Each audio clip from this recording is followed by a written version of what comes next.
And thanks for joining us this Monday, friends. I'm Jonathan Martinez. 13 people lost their lives during last week's flooding.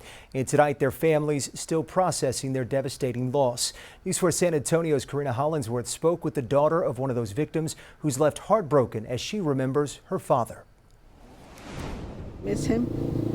I love him.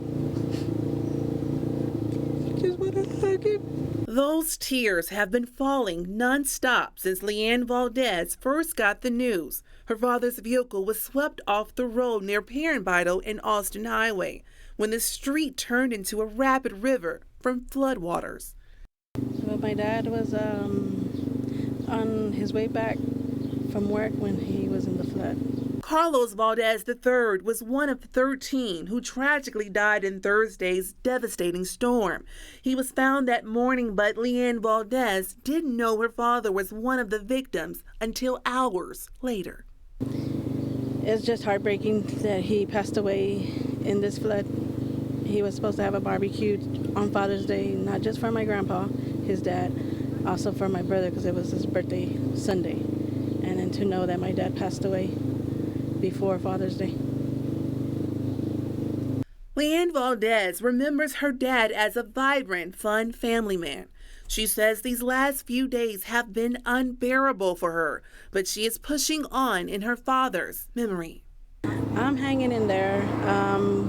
We just did some arrangements for my dad's funeral, so we're still trying to collect funds for him.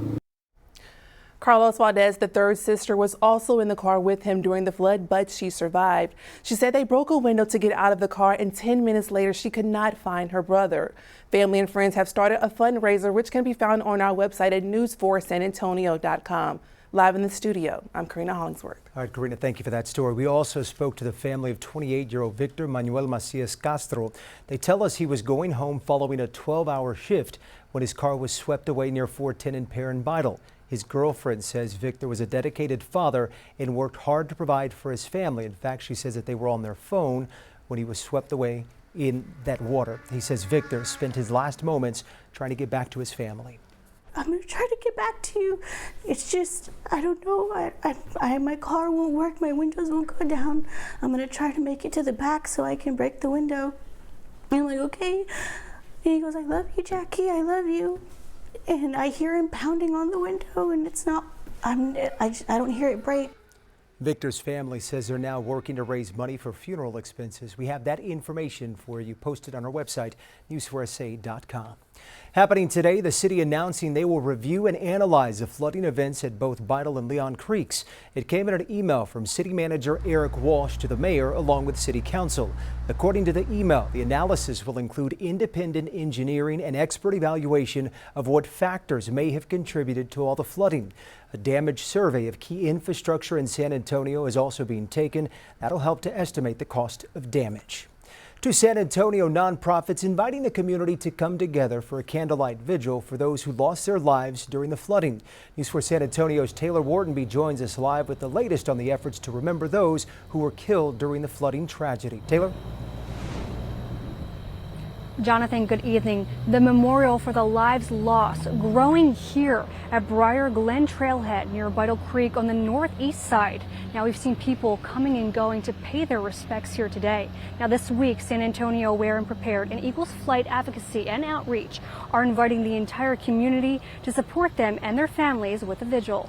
13 lives gone in an instant. Seeing that loss of life, that I was in tears watching that and watching the families as they were standing by the water trying to find out, okay, where is my loved one there? Pamela Allen is the CEO of Eagles Flight Advocacy and Outreach. They're helping organize a candlelight vigil to honor the victims. I think each person in their cars on that road were going to their jobs, responsible for a family, helping out their loved ones, and now that support isn't there. And Allen says the families involved are being impacted by the financial strain of having to bury a loved one. I asked a lot of local organizations to come out is because we know that these families are going to need those resources for either food, clothing, baby items, utility assistance, rent assistance. When someone is hurting, Ellen says San Antonio supports each other. What a tremendous time for us to be able to tell these families, we don't understand your loss, but we certainly can be here for you. The vigil is scheduled for Wednesday in the shopping center off 410 near Bandera and Wurzbach at 8 p.m. We'll have more information on our website, but for now, reporting live, I'm Taylor Whartonby. Back to you.